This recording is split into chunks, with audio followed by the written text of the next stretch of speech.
प्रिय मित्रों, आप सबों को प्रेम भरा नमस्कार। आप इस समय सत्यवचन कार्यक्रम देख रहे हैं और मैं आप सबका इस कार्यक्रम में हार्दिक स्वागत करता हूं। सत्यवचन में हम जगत के सृष्टिकर्ता परमेश्वर के बारे में जो बर्ताव वह मानव जाति से करता है उसका बाइबल आधारित अवलोकन करते हैं। क्योंकि बाइबल परमेश्वर का वचन है, उसने इसके माध्यम से अपनी बातों को मानव जीवन पर प्रकट किया है। ये पुस्तक केवल मनुष्य के लिए लिखी गई है। हमारे क्रमबद्ध अध्ययन श्रृंखला में अय्यूब की पुस्तक का अध्ययन करते हुए आज उसकी अंतिम कड़ी का अध्ययन हम करेंगे। अय्यूब अपने आप को बहुत कुछ समझता था। वह अपने को खराई से चलने वाले व्यक्ति के रूप में जानता और मानता था। उसके मित्र भी उसकी मदद नहीं कर पाए और इसलिए परमेश्वर स्वयं आंधियों में से होकर उससे सवाल करता है जिसका उसके पास कोई उत्तर नहीं था। आइए हम उसके जीवन से सीखें ताकि हम भी अय्यूब के समान व्यवहार ना करें, परंतु हमारे जीवन से परमेश्वर को महिमा मिले, जिसके लिए आप और मैं बनाए गए हैं। आइए अध्ययन में आगे बढ़ें। मित्रों, आज हम अय्यूब की पुस्तक के अंतिम भाग में पहुंच गए हैं। तो आइए हम अपने अध्ययन में आगे बढ़ें। अय्यूब की पुस्तक 38 अध्याय उसके 5 और 6 पद में लिखा है, उसकी नाप किसने ठहराई, क्या तू जानता है? उस पर किसने सूत खींचा? उसकी नींव कौन सी वस्तु पर रखी है, या किसने उसके कोने का पत्थर बिठाया? अय्यूब की पुस्तक उस युग की है जब धर्मशास्त्र का वचन लिखा नहीं गया था। परमेश्वर अय्यूब के साथ वहां से आरंभ करता है जहां वह है, उसके सृजन का समय। पौलुस ने भी इसी स्थान से आरंभ किया था जब उसने मनुष्य पर परमेश्वर के प्रकाशन की चर्चा की। रोमियो की पत्री 1 अध्याय उसके 18 से 20 पद में परमेश्वर का क्रोध तो उन लोगों की सब अभक्ति और अधर्म पर स्वर्ग से प्रकट होता है जो सत्य को अधर्म से दबाए रखते हैं, इसलिए कि परमेश्वर के विषय में ज्ञान उनके मनों में प्रकट है, क्योंकि परमेश्वर ने उन पर प्रकट किया है। क्योंकि उसके अनदेखे गुण अर्थात उसकी सनातन सामर्थ और परमेश्वरत्व जगत की सृष्टि के समय से उसके कामों के द्वारा देखने में आते हैं, यहाँ तक कि वे निरुत्तर हैं।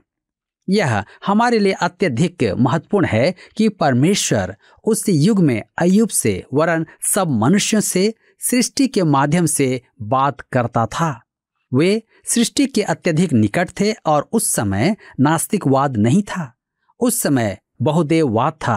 वे सृष्टिकर्ता की अपेक्षा सृष्टि की उपासना करते थे। रोमियो की पत्र 1 अध्याय उसके 21 से 23 पद में पौलुस यही तो कहता है। मैं यहाँ अपने विचार व्यक्त करना चाहता हूँ जो सृष्टि संसार से संबंधित है। रोमियो के पत्र में पौलुस लिखता है कि सृष्टि परमेश्वर के व्यक्तित्व, उसके सामर्थ्य, उसकी बुद्धि का वर्णन करती है। सृष्टि हमारे परमेश्वर की महानता प्रकट करती है। तू कैसा महान है। परमेश्वर कहता है कि वह सृजनहार है और वह सब कुछ जानता है जो मनुष्य नहीं जानता। अय्यूब 38 के 7 पद में लिखा है, जबकि भोर के तारे एक संग आनंद से गाते थे और परमेश्वर के सब पुत्र जय जयकार करते थे। सच तो यह है कि परमेश्वर की सृष्टि में मनुष्य हाल ही का आगंतुक है। मनुष्य की रचना से पूर्व सृष्टि में आनंद व्याप्त था। मेरे मित्रों, यदि आप परमेश्वर की संतान हैं तो आपका जीवन आनंद से भरा होगा। परमेश्वर चाहता है कि आपका जीवन आनंद से पूर्ण हो। इफिसियों की पत्र 1 अध्याय के 3 पद में पौलुस लिखता है, हमारे प्रभु यीशु मसीह के परमेश्वर और पिता का धन्यवाद हो। धन्यवाद का अर्थ है आनंद। परमेश्वर आनंद से भरा है और वह चाहता है कि हम भी आनंद से भरे रहें। मैं आशा करता हूं कि परमेश्वर का यह आनंद आपका है।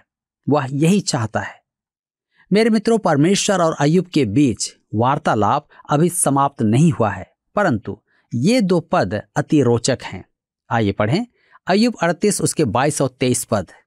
फिर क्या तू कभी हिम के भंडार में बैठा या कभी ओलों के भंडार को तूने देखा है, जिसको मैंने संकट के समय और युद्ध और लड़ाई के दिन के लिए रख छोड़ा है।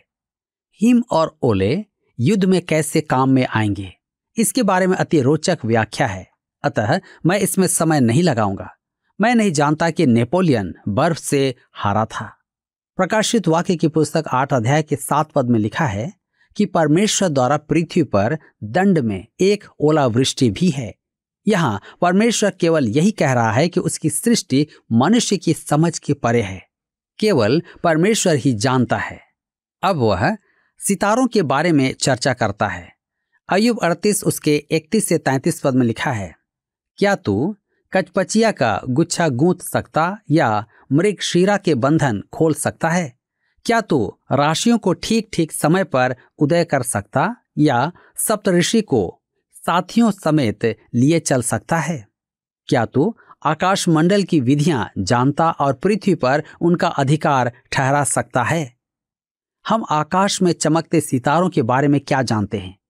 मैं यह तो नहीं जानता प्राचीन युग का मनुष्य इस विषय में कितना ज्ञान रखता था, परंतु स्पष्ट है कि वे बहुत कुछ जानते थे।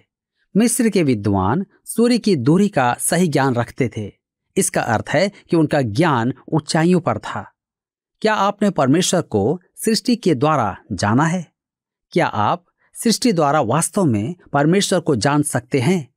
मेरे विचार में परमेश्वर अय्यूब को स्पष्ट समझा रहा है कि सृष्टि उसकी महानता का वर्णन करती है। मनुष्य सृष्टि के द्वारा परमेश्वर को जान सकता है, परंतु उद्धार नहीं पा सकता।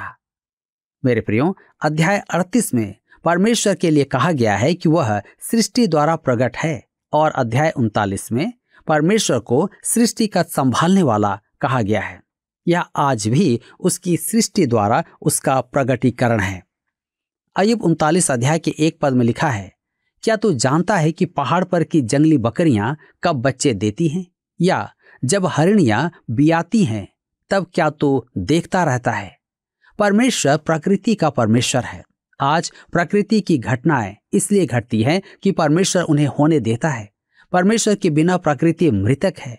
न बसंत ऋतु, न पतझड़, न ठंड, न आंधी। जगत की सब गतिविधियां रुक जाएंगी। यदि सृष्टिकर्ता और संरक्षक ना हो तो सब कुछ थम जाएगा। इस पर विचार करें। परमेश्वर अय्यूब से यही कहना चाहता है। वह अपनी महानता प्रकट कर रहा है। अय्यूब 40 उसके 1 से 2 पद में लिखा है, फिर यहोवा ने अय्यूब से यह भी कहा, क्या जो बकवास करता है वह सर्वशक्तिमान से झगड़ा करे? जो परमेश्वर से विवाद करता है वह इसका उत्तर दे। अय्यूब, क्या तू परमेश्वर को शिक्षा दे सकता है? सच तो यह है कि अय्यूब, तूने जो भी कहा वह अज्ञान की बातें थी। वह परमेश्वर को निर्देश देने का प्रयास कर रहा था जिसके योग्य वह है ही नहीं। वह अज्ञानता का प्रदर्शन कर रहा था। अब परमेश्वर अय्यूब से प्रश्न करता है। अय्यूब की पुस्तक 40 उसके 3 से 5 पद में, तब अय्यूब ने यहोवा को उत्तर दिया, देख, मैं तो तुच्छ हूं, मैं तुझे क्या उत्तर दूं? मैं अपनी उंगली दांत तले दबाता हूं। एक बार तो मैं कह चुका परंतु कुछ न कहूंगा। हाँ, 2 बार भी मैं कह चुका परंतु अब कुछ और आगे न बढ़ूंगा। अय्यूब कहता है, मुझे चुप रहना था। अब मैं समझ रहा हूं कि मैं व्यर्थ की बातें कर रहा था। क्या यह वही मनुष्य है जो कह रहा था कि कुछ भी हो वह अपनी सत्यनिष्ठा बनाए रखेगा? क्या यह वही मनुष्य है जो कह रहा था कि वह एक धर्मी जन है, इसलिए परमेश्वर के साथ ही कुछ अनुचित है कि उसने अय्यूब को दंड दिया? अब यही पुरुष कहता है कि वह व्यर्थ की बात कर रहा था। किसी ने कहा है कि यदि हम अपने आप को वैसा देख पाए जैसा परमेश्वर हमें देखता है तो हम स्वयं से घृणा करने लगेंगे। जब हम परमेश्वर की उपस्थिति में जाएंगे तब हम स्वीकार करेंगे कि हम निकम्मे हैं। मेरे प्रियो, परमेश्वर के इस प्रगटीकरण का अय्यूब पर 3 गुना प्रभाव पड़ा। परमेश्वर के साथ उसका संबंध, स्वयं के साथ संबंध और अपने मित्रों के साथ उसके संबंध पर। उसने ज्ञान से रहित बातें की। उसके वचन निर्बुद्धि के थे। अब वह सोच रहा था कि मुंह बंद रखना तो अच्छा था। वह चुप हो जाता और मुंह पर हाथ रख लेता है। हम अय्यूब 40 उसके 6 से 8 पद में पढ़ते हैं, तब यहोवा ने अय्यूब को आंधी में से यह उत्तर दिया, पुरुष के समान अपनी कमर बांध ले। मैं तुझसे प्रश्न करता हूं और तू मुझे बता, क्या तू मेरा न्याय भी व्यर्थ ठहराएगा? क्या तू आप निर्दोष ठहरने की मनसा से मुझको दोषी ठहराएगा? मेरे प्रियो, आंधी अपनी चरम सीमा पर है और परमेश्वर आंधी में से कहता है, क्या तुम मुझे अन्यायी कहता है? परमेश्वर अन्यायी हो ही नहीं सकता। अंत में अय्यूब अंगीकार करता है 42 अध्याय के 2 पद में, मैं जानता हूं तू सब कुछ कर सकता है और तेरी युक्तियों में से कोई रुक नहीं सकती। अय्यूब को अभी बहुत दूर चलना है। अय्यूब आगे बढ़ रहा है। वह स्वयं को नहीं जानता था, परंतु अब वह इतना तो जान गया है कि वह पतित है। मनुष्य को कब यह बोध होता है कि वह बहुत दूर निकल गया है? यह परमेश्वर के निकट आने में अय्यूब का पहला कदम है। परमेश्वर फिर सृष्टि द्वारा अय्यूब से कहता है, अय्यूब देख, चारों ओर देख, बहुत सी बातें हैं जो तू नहीं जानता। तू मुझे और इस जगत के मेरे नैतिक प्रबंध का न्याय कैसे करने चला है। आज भी लोग बेवकूफी की बातें करते हैं। मैंने विश्वासियों के मुंह से परमेश्वर के बारे में मूर्खता की बातें सुनी हैं। मेरे मित्रों, हमें अत्यधिक सावधान रहना है कि हम परमेश्वर के बारे में क्या कहते हैं। हमारे शब्द वचन के संदर्भ तक ही सीमित रहें। अय्यूब की अज्ञानपूर्ण बातों से प्रकट है कि वह परमेश्वर को नहीं जानता था। जब परमेश्वर से उसका साक्षात्कार होता है तब वह और भी प्रश्न पूछता है। आइए पढ़ें अय्यूब 41 उसके 1 और 2 पद। फिर क्या तू लिव्यातान अथवा मगर को बंसी के द्वारा खींच सकता है या डोरी से उसकी जीभ दबा सकता है? क्या तू उसकी नाक में नकेल लगा सकता या उसका जबड़ा कील से बेध सकता है? अय्यूब इस लिव्यातान के विषय में क्या जानता है?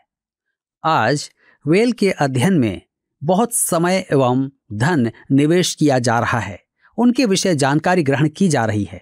हम अय्यूब के युग से आज बहुत दूर निकल आए हैं, परंतु इन भीमकाय समुद्री जंतुओं के विषय बहुत कम जान पाए हैं।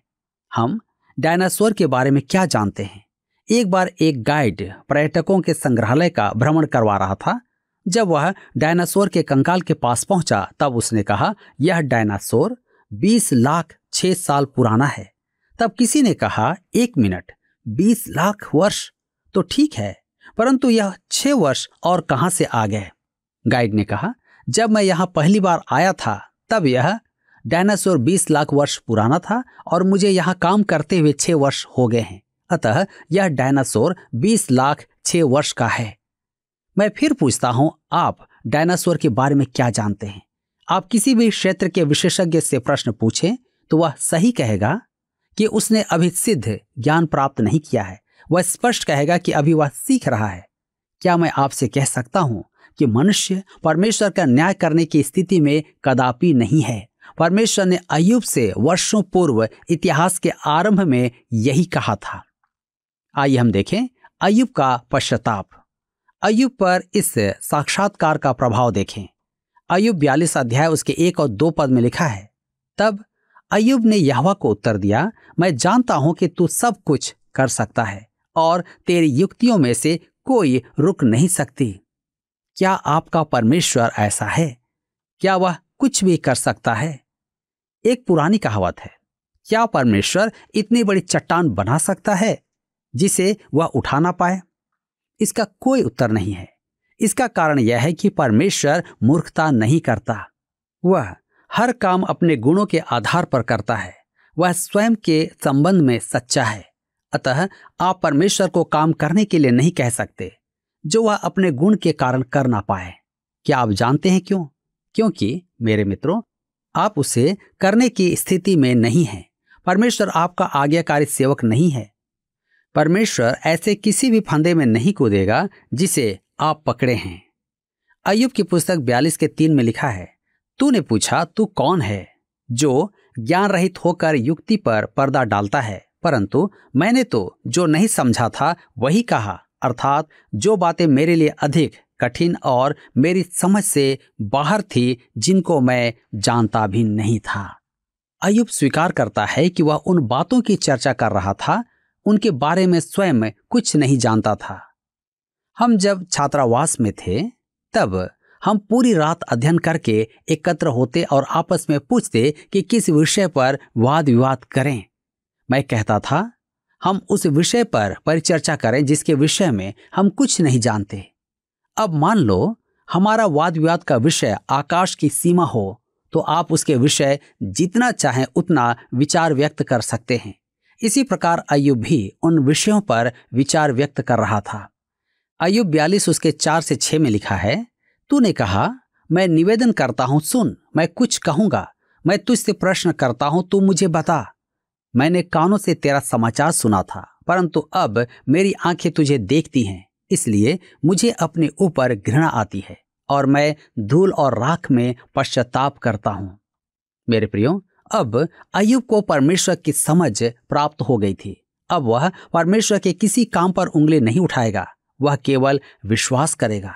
अब वह परमेश्वर के साथ नए संबंध में था। सबसे पहले अय्यूब ने स्वयं के वास्तविक रूप को देखा और अपने ही आप से नए संबंध में आ गया। उसने अपने पतित अवस्था देखी और स्वयं से घृणा करने लगा। अब अय्यूब स्वयं को परमेश्वर के साथ एक नए संबंध में देखता है। वह राख और धूल में पश्चाताप करता है। यहाँ सच्चे पश्चाताप के क्रमवार चरण हैं। यह विश्वास का पश्चाताप है। सबसे पहले आपको स्वयं को पतित अवस्था में देखना है। दूसरा, आपको स्वयं से घृणा करना है। आपने शायद चिड़ियों को जंगल में चुगते देखा होगा। जब आप स्वयं पर भरोसा रखना और पुराने मनुष्यत्व के पार्थिव देह पर निर्भर रहना छोड़कर जीवित परमेश्वर के पास आ जाते हैं, तो वह सच्चा पश्चाताप है। यह कैसी अद्भुत बात है। अय्यूब परमेश्वर की प्रभुता को समझ पाता है। वह अपने पाप स्वीकार करके पश्चाताप करता है। परमेश्वर ने अय्यूब के जीवन में अपना उद्देश्य पूरा कर लिया था। अंत में अय्यूब समझ जाता है कि परमेश्वर ने उसे कष्ट इसलिए दिए कि वह पश्चाताप करे। वह परमेश्वर की ज्योति में स्वयं को देखता है। पहला यूहन्ना की पत्री 1 अध्याय उसके 6 और 7 पद में यूहन्ना कहता है, यदि हम कहें कि उसके साथ हमारी सहभागिता है और फिर अंधकार में चलें, तो हम झूठे हैं और सत्य पर नहीं चलते। पर जैसा वह ज्योति में है वैसे ही हम ज्योति में चलें तो एक दूसरे से सहभागिता रखते हैं और उसके पुत्र यीशु का लहू हमें सब पापों से शुद्ध करता है। आइए अब हम देखेंगे उपसंहार। अंत में हम देखते हैं कि अय्यूब अपने मित्रों के साथ नए संबंध में आ जाता है। अय्यूब की पुस्तक 42 अध्याय उसके 7 से 9 पद में लिखा है, ऐसा हुआ कि जब यहोवा ये बातें अय्यूब से कह चुका, तब उसने तेमानी एलीपज से कहा, मेरा क्रोध तेरे और तेरे दोनों मित्रों पर भड़का है, क्योंकि जैसी ठीक बात मेरे दास अय्यूब ने मेरे विषय कही है, वैसी तुम लोगों ने नहीं कही। इसलिए अब तुम 7 बैल और 7 मेढ़े छांट कर मेरे दास अय्यूब के पास जाकर अपने निमित्त होम बलि चढ़ाओ। तब मेरा दास अय्यूब तुम्हारे लिए प्रार्थना करेगा, क्योंकि उसी की प्रार्थना मैं ग्रहण करूंगा, और नहीं तो मैं तुमसे तुम्हारी मूर्ता के योग्य बर्ताव करूंगा, क्योंकि तुम लोगों ने मेरे विषय मेरे दास अय्यूब की सी ठीक बात नहीं कही। यह सुन तेमानी एलीपज, शूही बिल्दत और नामाती सोपर ने जाकर यहोवा की आज्ञा के अनुसार किया और यहोवा ने अय्यूब की प्रार्थना ग्रहण की। अब वह अपने मित्रों से विवाद करने और कलह करने की अपेक्षा उनके लिए प्रार्थना करता है। वह उनके लिए बलिदान चढ़ाता है। हमें भी धर्म पर विवाद नहीं करना चाहिए और न ही आपस में झगड़ना चाहिए। तो हमें क्या करना चाहिए? गलातियों की पत्री 6 अध्याय उसके 1 पद में पौलुस लिखता है, हे भाइयों, यदि कोई मनुष्य किसी अपराध में पकड़ा भी जाए, तो तुम जो आत्मिक हो नम्रता के साथ एक दूसरे को संभालो और अपनी भी चौकसी रखो कि तुम भी परीक्षा में न पड़ो। अतः हम देखते हैं कि अय्यूब अपने साथ, अपने मित्रों के साथ और परमेश्वर के नए संबंधों में आ जाता है। अय्यूब की पुस्तक 42 के 10 में लिखा है, जब अय्यूब ने अपने मित्रों के लिए प्रार्थना की, तब यहोवा ने उसका सारा दुख दूर किया और जितना अय्यूब के पास पहले था, उसका दुगना यहोवा ने उसे दे दिया। परमेश्वर ने अय्यूब को 2 गुना आशीषें कैसे दी? मानव स्रोतों द्वारा।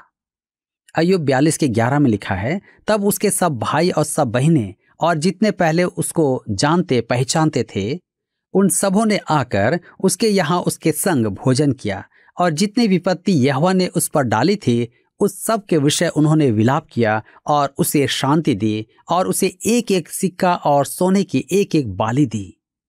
वह इसी प्रकार आरंभ करता है। उसके मित्रों ने उसे आरंभ में सहायता की और मेरा विश्वास करें, अय्यूब एक सफल व्यापारी था। परमेश्वर ने उसे उसकी पूर्व संपदा का 2 गुना लौटा दिया। अय्यूब 42 उसके 12 और 13 पद में लिखा है, यहोवा ने अय्यूब के बाद के दिनों में उसके पहले के दिनों से अधिक आशीष दी और उसके 14,000 भेड़ बकरियां, 6,000 ऊंट, 1,000 जोड़ी बैल और 1,000 गदहियां हो गई। उसके 7 बेटे और 3 बेटियां भी उत्पन्न हुई। मेरे मित्रों, उसका पशुधन 2 गुना हो गया था और लिखा है कि उसके पास 7 पुत्र पुत्रियां थे। अब कोई कहेगा परमेश्वर ने संतान तो उसे 2 गुना नहीं दी, उसने दी। अय्यूब के पुत्र पुत्रियां जो मर गए थे वे मरणोपरांत जीवित थे, वे उसके बच्चों में ही गिने जाएंगे। वह आज भी उन सब के साथ है। हम अपने मृतक परिजनों को खो नहीं देते। डॉक्टर वर्नन मैगी कहते हैं, मेरी भी एक पुत्री वहां है। मैं कहता था मेरे पास 2 पुत्रियां हैं। लोग यहां वहां देखते परंतु उन्हें केवल एक ही पुत्री दिखाई देती। वे सोचते होंगे कि मैं पागल हूं, परंतु मेरी एक पुत्री स्वर्ग में है। मुझे यदि चिंता है तो केवल उस पुत्री की जो पृथ्वी पर है। अय्यूब 42 उसके 14 और 15 में लिखा है, इनमें से उसने जेठी बेटी का नाम यमीमा, दूसरी का कसिया और तीसरी का केरहनपुक रखा। उस सारे देश में ऐसी स्त्रियां कहीं न थी जो अय्यूब की बेटियों के समान सुंदर हो, और उनके पिता ने उनको उनके भाइयों के संग ही संपत्ति दी। यदि आप अपनी आने वाली पुत्री के लिए एक नाम सोच रहे हैं तो मैं सुझाव देता हूं, आप उसका नाम यमीमा या कसिया या केरहनपोक रखें। अय्यूब की पुस्तक 42 उसके 16 और 17 पद जो अंतिम है, यहां लिखा है, इसके बाद अय्यूब 140 वर्ष जीवित रहा और 4 पीढ़ी तक अपना वंश देखने पाया।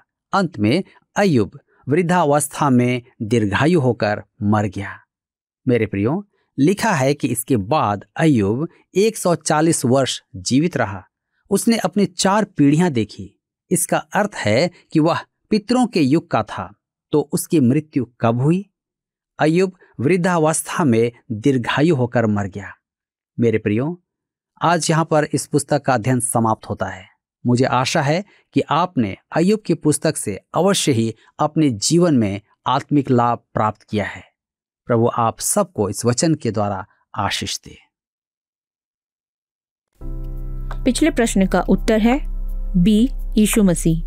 अय्यूब के समान आज संसार के सभी मनुष्यों को एक बिचवई की आवश्यकता है जो यीशु मसीह है। आज का प्रश्न है, अय्यूब की पुस्तक का निष्कर्ष यह है कि धर्मी और अधर्मी दोनों प्रकार के मनुष्यों को परमेश्वर के पास आने के लिए खाली स्थान की आवश्यकता है। ए, दुख उठाने, बी, परखे जाने, सी, पश्चाताप करने, डी, अच्छे मित्रों।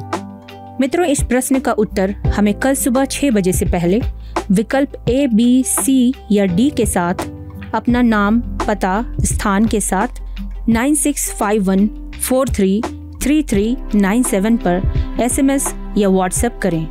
सभी विजेताओं को विशेष पुरस्कार प्रदान किए जाएंगे। धन्यवाद। क्या आपको यह कार्यक्रम पसंद आया? अभी हमें एक मिस कॉल करें और आप अगले विजेता हो सकते हैं।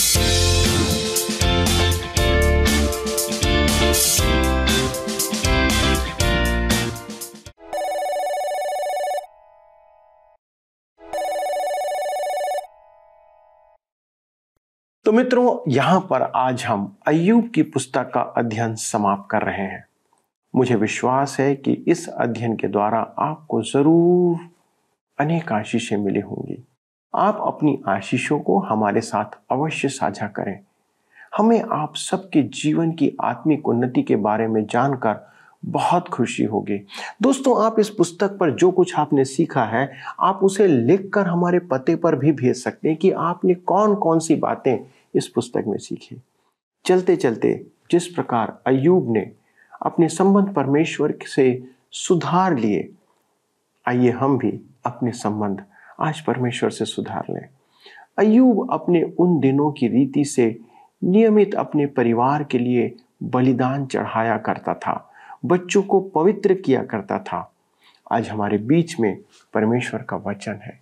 इसके नियमित अध्ययन को आप सुनिश्चित करें कि परमेश्वर से कोई प्रश्न करने की आवश्यकता आपको ना पड़े और परमेश्वर भी हमसे कोई सवाल ना पूछे। दोस्तों, यदि हम अपने नियमित संबंध उसके साथ बनाए रखेंगे तो सदा हमारे साथ शांति, आशीष बनी रहेगी। परमेश्वर आप सबको अय्यूब के पहले दिनों से अधिक आशीष दे, ये मेरी प्रार्थना है, ये हम सबों की प्रार्थना है। आइए हम प्रार्थना करें। परमेश्वर पिता, हम धन्यवाद देते हैं प्रभु यीशु मसीह में होकर, और हमारे इन सारे दर्शकों के लिए प्रार्थना करते प्रभु, जो बड़ी शिद्दत के साथ, समर्पण के साथ प्रत्येक दिन आपके वचन का अध्ययन करने के लिए हमारे साथ जुड़ जाते हैं। पिता परमेश्वर, उनके जीवन में प्रभु आप आशीष दें, क्योंकि वे आपसे प्रेम रखते हैं। उनकी सहायता करें प्रभु कि ये शिक्षाएं उनके जीवन के लिए एक आत्मिक शिक्षा बनी रहे और वे किसी भी प्रकार की गलती का जीवन ना जिए, परंतु वचन के अनुसार प्रतिदिन जीवन व्यतीत करते रहें।